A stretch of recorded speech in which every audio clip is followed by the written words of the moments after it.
Bienvenidos a una nueva edición de Ahora, ¿qué hacemos? En este caso, en este espacio que buscamos pensar los cambios, los movimientos, las transformaciones que se están produciendo a partir de la emergencia global planteada por la pandemia del coronavirus y de esto que hemos dado en llamar la digitalización forzosa de nuestras vidas. Queremos seguir pensando algunas cuestiones de lo que se abre en relación al coronavirus, el mundo que se abre luego de la pandemia. Hay un proceso muy importante que se está viviendo a nivel global. No sé, escuchando de fondo, chicos, de platos, ¿se están acomodando cosas? No, ahí está, ahí frenaron. Ok, no, perfecto. Comida, vamos a hacerlo de nuevo.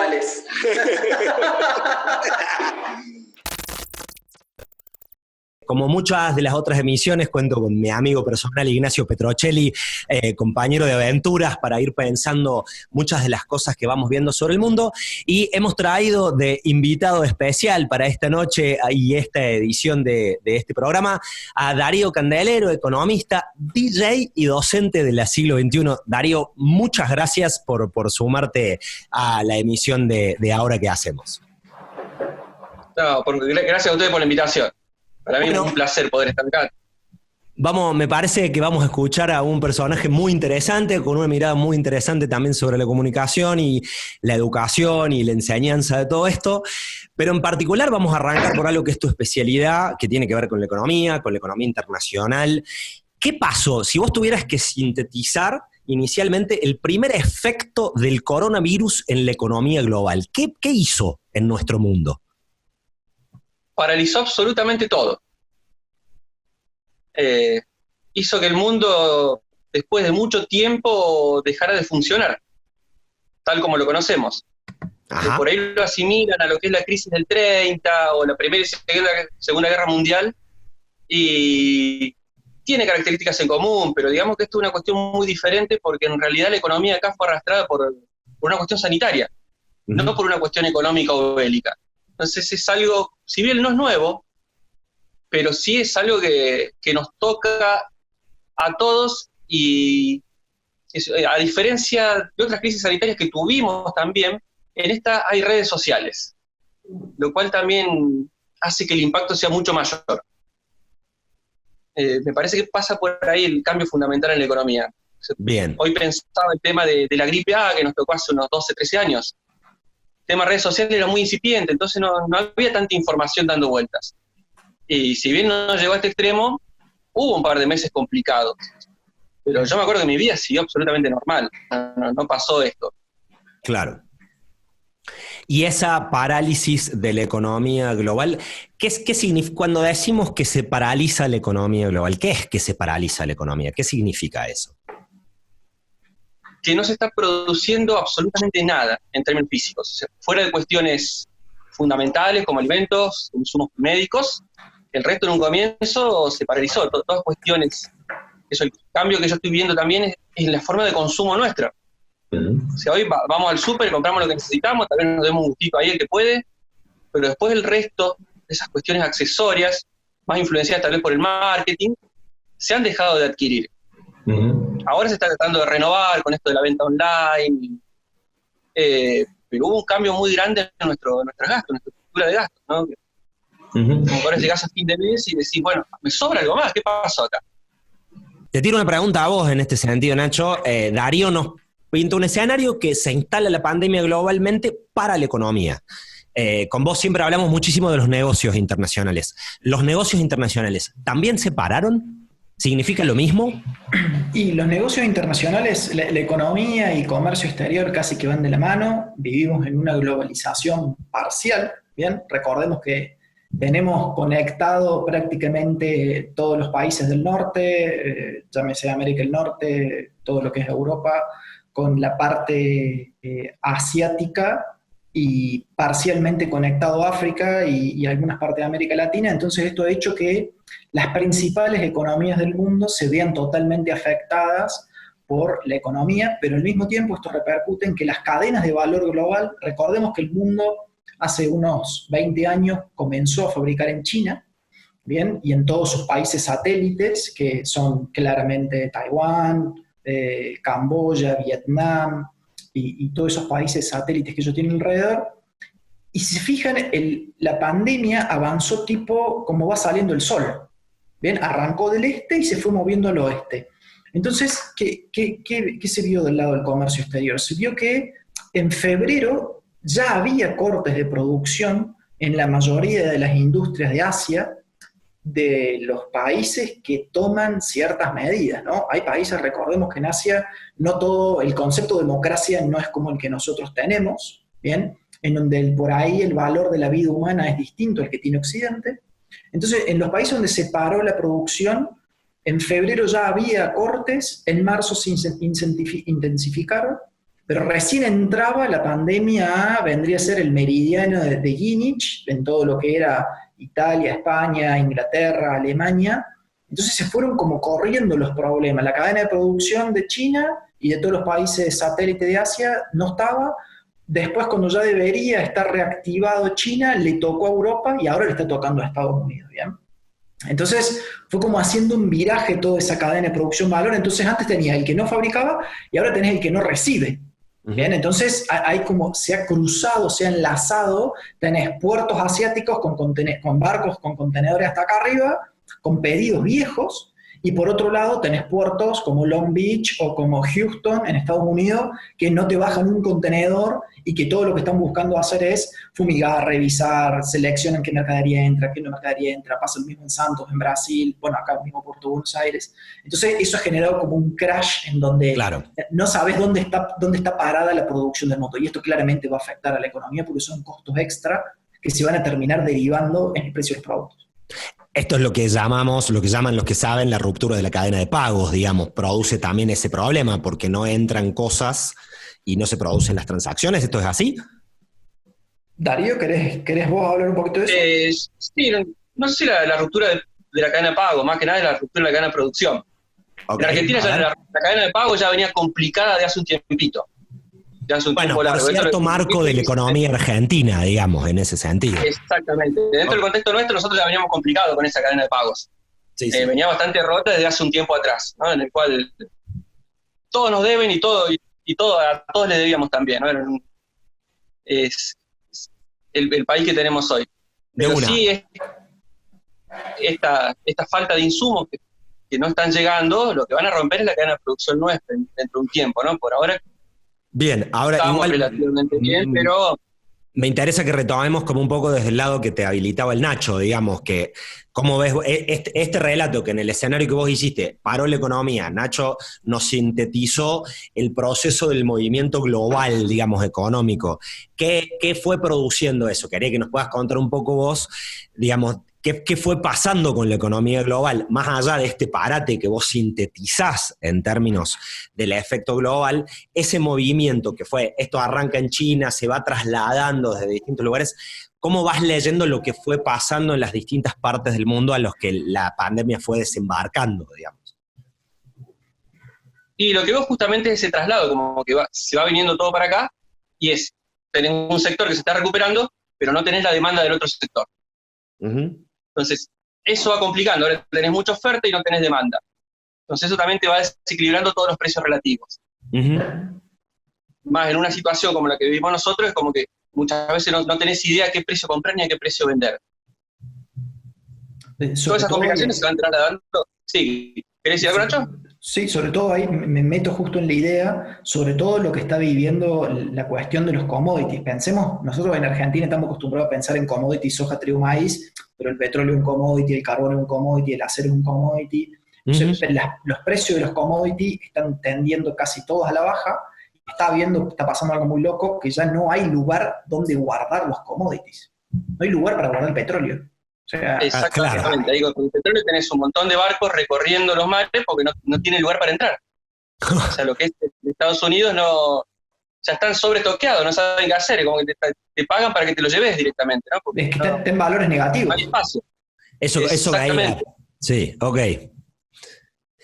Ahora, bueno, la pregunta importante, perdón, y ahí le reboto a Darío, y ahí le tiro el centro al área a Darío. ¿Por qué no baja la nafta, Darío? ¿Por qué creemos de que no baja la nafta? Ahora viste que siempre, cuando aumenta el precio del petróleo, A nosotros nos sube la nafta. Porque la nafta nuestra no está basada en el precio de ese petróleo internacional, sino en un precio nuestro, que es el barril criollo. Creo que está en 45. Entonces, si ese precio no baja... Perdón, ¿qué es el barril criollo? Es el precio de nuestro petróleo. El precio sobre el cual se va a basar el precio de la nafta final que pagamos, ¿no? Ok, y para entender, porque entonces, yo soy un externo... YPF, si vende YPF Petróleo, va a vender a ese precio del barril criollo, no va a vender al precio negativo a los 18 dólares que está ahora el barril, ¿no? Pero quiero entender yo, porque de esto no entiendo realmente muy poco. Sí. Mi pregunta es, ese barril criollo le da un valor al petróleo que es extraído de los suelos argentinos. Digo, ¿eso es lo que está cubriendo? Exactamente. Okay. Exactamente. Lo que pasa es que eso no lo puede vender a ese precio afuera. Claro. Ese precio es para las naftas que nosotros consumimos acá. Entonces, el Estado te fija el precio ese, y digamos que es un subsidio implícito de parte de nosotros, como consumidores, que le hacemos a las petroleras de acá, YPF y todo, ¿no? Ok. Funciona. De manera más o menos de sostener el negocio.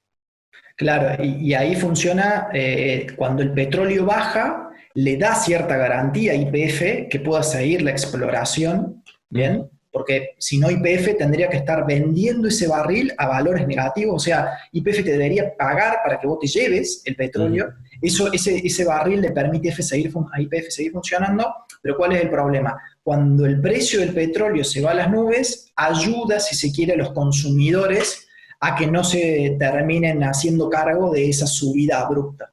Sí, claro. ¿Sostiene el precio del petróleo o lo baja, digamos, en función, por supuesto? Y ahí les tiro una pregunta, primero para Darío. La pandemia se fue moviendo, fue llegando a diferentes lugares, eso fue generando un efecto que en los lugares donde antes no había producción, que eran los centros de producción, como bien dijo Nacho, en China, entonces se pararon las producciones y ahora que las fábricas chinas han vuelto a producir, no tienen a dónde enviar. Este es el escenario que tenemos.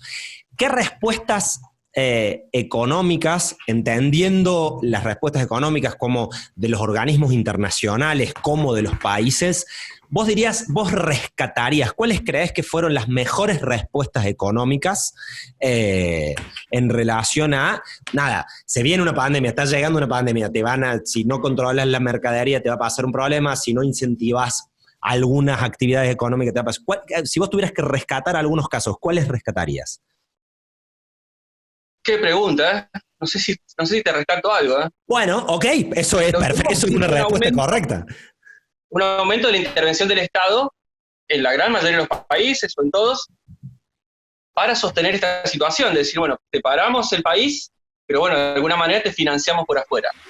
Entonces, todo ese intervencionismo estatal va a generar sus consecuencias a futuro. Por ahora es la única solución. O sea, la única solución que encontrar los países es establecemos una cuarentena, no sale nadie, se acabó todo, esperamos que pase esto y lo sostenemos como podemos. En términos económicos, lo único que hubo es impresión, aquellos que pueden imprimir, para de alguna manera sostener a todos esos sectores que hoy no están produciendo absolutamente nada, ¿no? O sea, desde Estados Unidos, Alemania, Italia, España, y nosotros ni hablar, ¿no? Sí, o deuda, ¿no?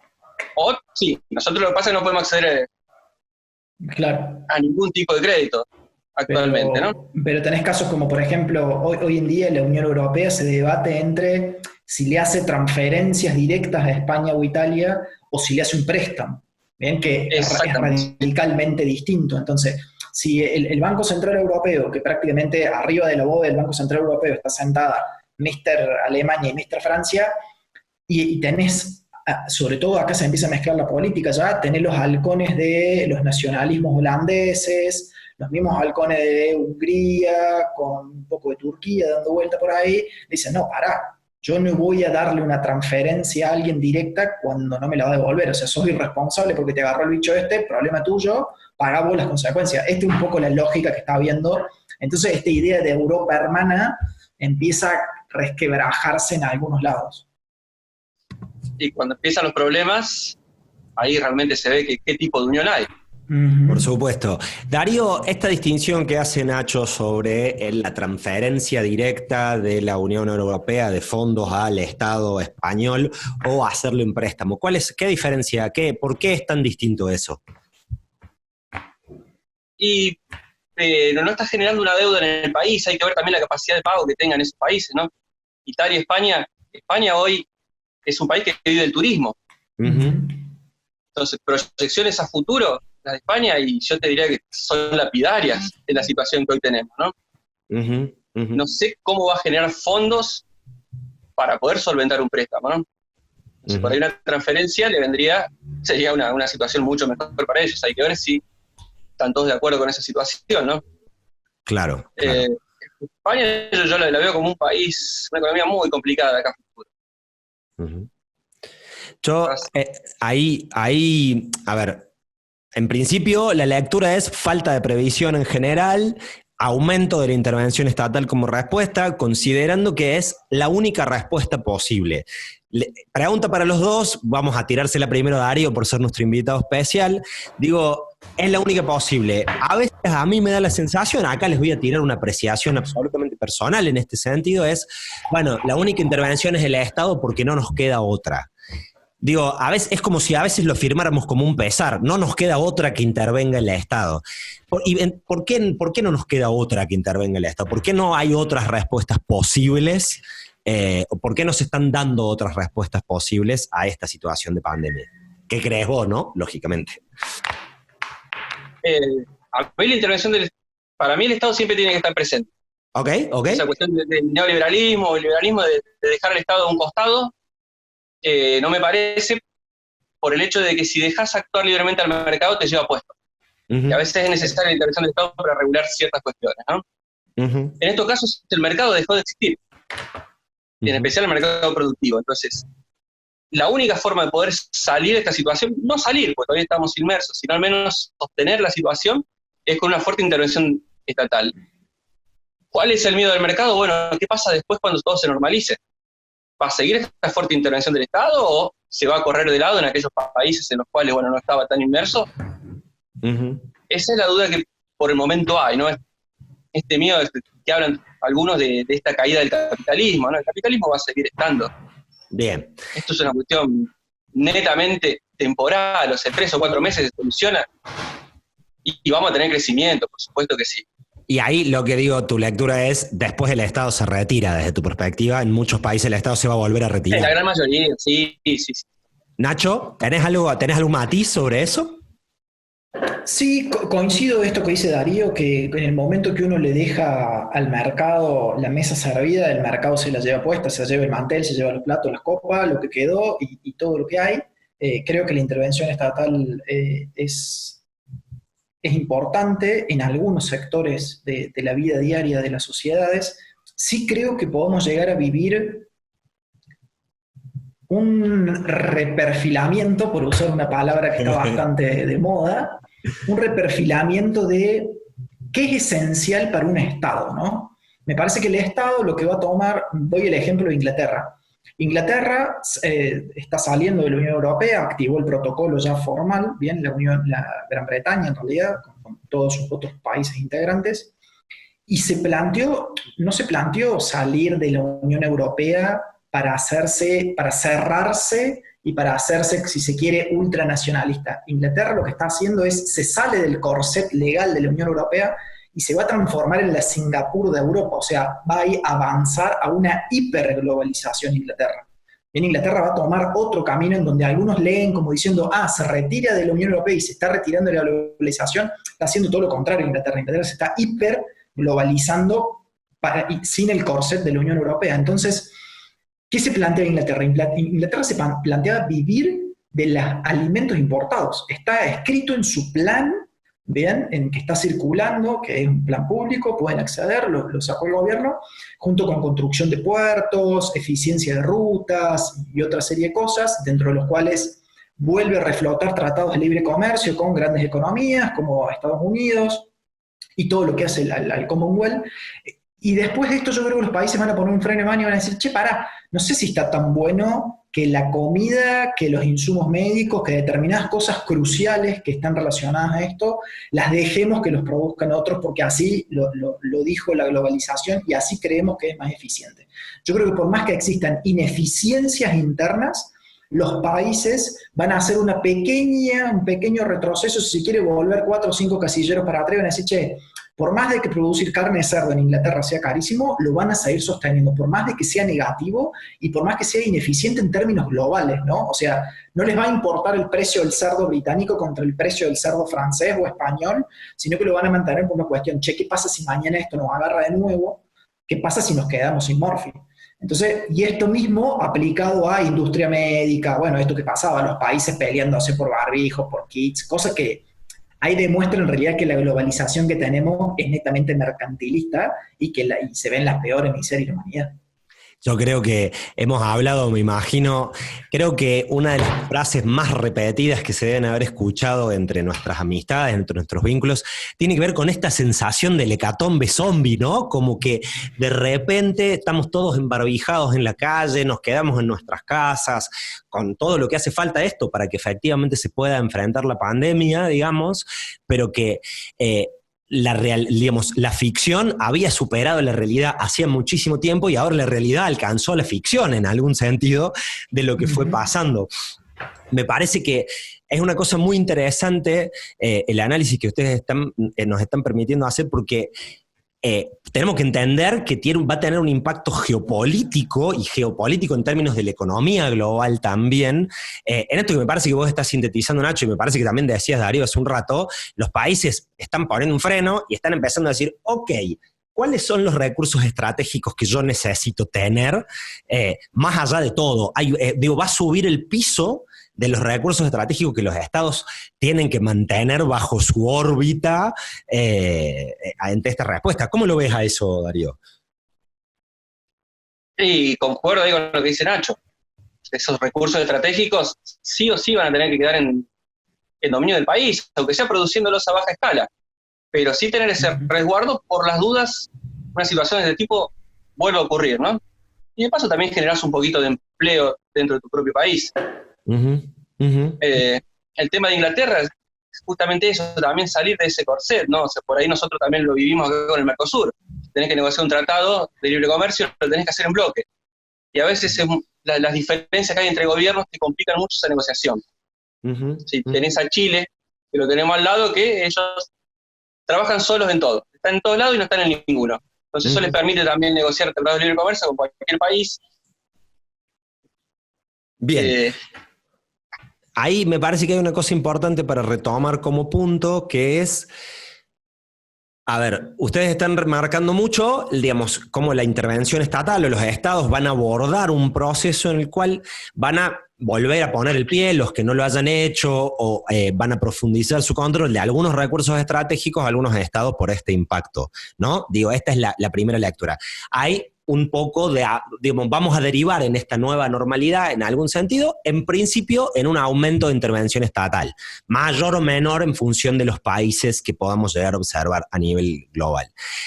En relación a los bloques regionales, ¿sí? Hemos nombrado el Mercosur, hemos nombrado la Unión Europea, digamos, hoy el presidente de la Argentina se reunió con el Grupo de Puebla, digo, hay diferentes bloques políticos estratégicos y no hemos dicho nada de los grupos económicos globales en términos privados, que se ameritaría otro programa directamente, pero lo que les quiero preguntar en términos de la economía, en términos regionales, es ¿qué impacto ven ustedes que va a tener la pandemia y la nueva normalidad en los bloques regionales? ¿Qué va a pasar con los bloques regionales en ese sentido? De vuelta, Darío, ¿querés empezar? Y yo creo que esta regionalización que estamos viviendo me parece que se va a retrotraer un poquito. O sea, también el cierre de las fronteras complica mucho la situación, hay que ver cuándo se van a reabrir, se habla de una normalización recién el año que viene. Digamos que cada país en esta situación de enfrentar la pandemia, que tendría que haber sido algo conjunto, porque si nosotros nos cuidamos pero Brasil no, eso también en algún momento nos va a repercutir a nosotros si se abren las fronteras. Entonces, digamos, si bien se tomaron medidas en conjunto, la gran mayoría de las medidas importantes se tomaron de manera totalmente aislada. Pues sálvese quien pueda, salvamos nosotros, bueno, ustedes vean qué hacen. Y eso va a complicar un poquito la situación. Más también, digamos, el gobierno de Brasil es muy diferente al nuestro, ¿no? Hoy. Entonces, eso también va a complicar que nos pongamos de acuerdo para ir para adelante todos en el mismo sentido. Sí hubo medidas en común que se tomaron, se liberalizaron las importaciones, todo lo que es insumos médicos, se facilitó todo eso en todos estos países. pero ninguna medida básicamente importante en conjunto, ¿no? De cada uno Nacho. aplicó lo que le pareció lo mejor. Sí, sí, tal cual. Coincido con Darío. A mí me parece que el efecto que ha traído esto, se ha visto que gobierno estaba bien plantado, o sea, estaba bien firme. De hecho, lo acabamos de vivir el día de hoy a la mañana, nos levantamos toda la mañana y la principal luna que giraba en Brasil, principal socio comercial de Argentina, dijo, chao, me bajo el barco, bien, deja solo a un presidente bastante complicado en algunas cuestiones, o por lo menos eso dicen los medios de allá. Uh-huh. ¿Y qué pasa? Imaginémonos un Estado brasilero con crisis política, con crisis económica y con crisis sanitaria.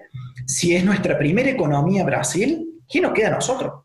O sea, pensamos, y hago como un resumen de lo que le toca vivir a Argentina hoy. Coyuntura internacional muy complicada.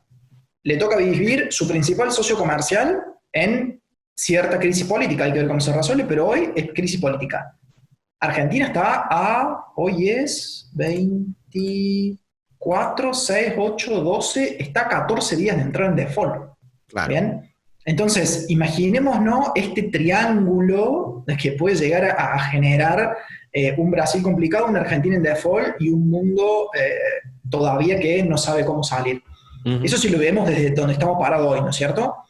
Y si vemos un poco más para el norte, el NAFTA en realidad es un acuerdo económico que ya se repensó, ya estaba repensado, ya estaba rearmado, entonces no tuvo problema en ese sentido Canadá, México y Estados Unidos, pero la Unión Europea está todavía, no saben cómo van a hacer para solucionar el problema que tienen post pandemia. Y veremos ahí quién aparece con una China que anda poniendo plata en la OMS, poniendo plata en la OMC, poniendo plata en todos lados cuando el resto de Occidente pareciera contraerse. Bueno, tenemos un escenario de incertidumbre en algún sentido porque se están produciendo muchísimos movimientos geopolíticos. Veníamos haciendo un raconto en el cual de las respuestas de aumento de intervención estatal también leemos un proceso de resquebrajamiento, digamos, de las acciones regionales en las cuales, en función de esto que también definías, Nacho, hace un rato, digamos, la globalización es meramente mercantilista en algún sentido, el impacto que va a tener, por ejemplo, una potencial que se profundice una crisis en Brasil, en nuestra propia economía desde este lugar. Y ahora, para empezar a cerrar el programa, ¿qué es lo que se abre para adelante, digamos? ¿Cómo la ven? ¿Qué se va a empezar a construir? Y proponiéndoles no solamente una caracterización del futuro, digamos, en términos ya de una valoración positiva o negativa, sino qué lecturas creen que hay como oportunidad a partir de esto, qué aprendizajes hay en términos de los negocios internacionales, de la economía global, como oportunidades para los estados y las comunidades a partir de cuando empecemos a mirar para atrás la pandemia, en el sentido de entender qué pasó, cómo funcionó, qué aprendizajes pueden emerger de esto. ¿Cómo lo ves, Darío, eso? Bien, agrego una cosita a lo de Nacho, el tema del dólar, que también nos preocupa a nosotros. A ver, no nos perdamos el dólar eso. Totalmente atrasado y tenemos un Brasil que sigue devaluando. Uh-huh. Así que nosotros nos vamos volviendo cada vez más caro. Bien. Y eso implica, justamente también, ese atraso cambiario implica mucha especulación de parte de ciertos sectores. Tenemos 9.000 millones de dólares en soja, en silo bolsa, esperando que el tipo de cambio aumente. Uh-huh. Esa va a ser otra complicación grande. Te quiero preguntar, me quiero quedar un cachito. Bajó, sí. Perdón, continúa. Bajó a 117, creo que terminó el MEP. Digamos, la brecha es altísima con el tipo de cambio oficial. A mí definitivamente prefiero que le dediquemos un par de minutos al dólar, que es algo que siempre preocupa tanto en la Argentina en este sentido, y es una cosa interesante para charlar. Siempre hablamos de este potencial atraso cambiario, déjenme ponerlo en estos términos, en relación a la economía brasilera por el nivel de competitividad. Pero si Brasil está por entrar en crisis, digo, puede que a Brasil se le empiecen a complicar en serio las cosas políticamente, y siempre cuando se complica sociopolíticamente en un país, la economía de los países también se ve complicada. Digo, todo tiene que ver con todo en esta humanidad que está conectada. Digo, ¿qué impacto puede tener una crisis económica en Brasil donde se profundicen las cosas, más allá del atraso cambiario en la Argentina, por ejemplo, en esto que ustedes están señalando en términos de la competitividad hacia afuera, digamos? Y es nuestro principal comprador. Ajá, ok. ¿Sí? Con todo lo que eso implica. Ok. Perfecto. O sea, lo voy a decir. Los brasileros, para hacerlo en términos fáciles, van a necesitar, como siguen devaluando, van a necesitar más reales para comprar bienes argentinos, porque los bienes argentinos están caros. ¿Y qué hace el brasilero ante la menor duda? El brasilero es muy nacionalista en ese sentido, sobre todo porque tiene una industria muy desarrollada, se da vuelta y compra nacional y deja de comprar el argentino. Bien. Darío, ¿algo para agregar en eso? Eso no es así. Bien. Si nos dejan de comprar, nos implican directamente. Es difícil redireccionar esa oferta, ¿no? Por supuesto, para cerrar, y acá sí voy a invertir el orden, Nacho, te voy a invitar a que seas primero, digamos, en un minuto, porque los tiempos de internet también son tiranos, pero digo, de la manera más sintética posible, ¿qué hay para aprender? ¿Qué tenemos que mirar en el futuro aprendiendo de lo que está pasando acá desde tu perspectiva?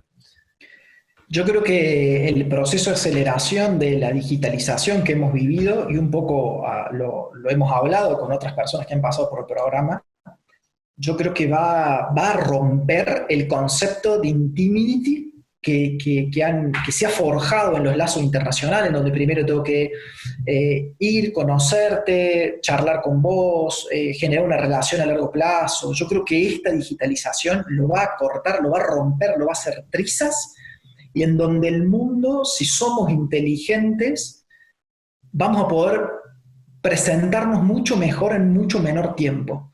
Bien, esto de tener un colombiano, un peruano, un norteamericano en la misma reunión, o tener dos norteamericanos que ahí nomás se conectan, entran y te tiran tips, yo creo que esto la gente se ha subido de golpe a este carro. Creo que este carro no va a ser la única vía, creo que va a ser complemento, pero creo que se han logrado romper barreras. Y creo que esta globalización mercantilista, que es el día de hoy, porque está a las claras que no es política, y no es política porque a los grupos económicos les conviene que no sea así, yo creo que eso va a hacer que se acelere todavía más y que podamos vivir por ahí un nuevo renacer de la globalización a nivel de negocios internacionales. ¿Darío? Creo que sí, el cambio va por ahí. Este tema también de la instalación del home office, también muchas empresas te han dado cuenta que funciona y que te abarata mucho los costos. Hay una canción de Calle 13, así de grandes son las ideas, ya para meter un poquito de música, y justamente habla de este valor de las ideas, que es lo que más genera hoy valor agregado a nivel internacional, ¿no? Esto de empezar a enfocarnos un poquito más en lo que es investigación y desarrollo, y en la exportación de servicios, que tenemos una oportunidad muy grande ahí, tenemos un sector muy importante en servicios, que hay que empezar a aprovechar. Y también somos un país que no formamos prácticamente parte de las cadenas globales de valor. Entonces, esa falta de insumos tal vez no nos va a tocar tanto como sí a otros países para los cuales esa parte es fundamental. Entonces, tal vez también ahí tenemos una oportunidad nosotros para que nuestro crecimiento sea en B corta, ¿no? Tocamos el piso y podemos empezar a crecer un poquito más rápido que el resto. Tal vez el resto de las economías van a crecer un poquito más en U, me parece, ¿no? Y esa oportunidad... Las que dependen más de este comercio interindustrial, ¿no? Nosotros, nuestro comercio interindustrial, ¿no? Exportamos... Sí. Ese punto me parece como muy importante por una visión que también hemos trabajado mucho acá, que es ese crecimiento en B como potencial que vos ves, hay una oportunidad en el crecimiento en los servicios que tiene la Argentina para ofrecer como una apuesta posible, digamos. Totalmente, somos un país muy fuerte en servicios. Bien. Entonces, sí tenemos una balanza deficitaria en servicios por el hecho de que ahí se contabilizan los intereses de deuda y los dividendos de empresas extranjeras que los giran a su país de origen. Pero en el resto de los rubros somos superavitarios en todos. Entonces, con un buen dólar, que sea un poquito más competitivo, tal vez no tan alto, porque si vos lo subís, te impacta directamente la inflación, pero te puede brindar un poquito más de competitividad. Y aprendiendo a vendernos, que justamente lo que decía Nacho, que es una oportunidad importante, el empezar a vendernos de otra manera como país, puede generarnos una oportunidad muy grande para crecer. Estimados, les agradezco muchísimo por el tiempo y por la participación. Vamos a terminar acá otra edición de ¿Y ahora qué hacemos? Muchísimas gracias por estar de nuevo.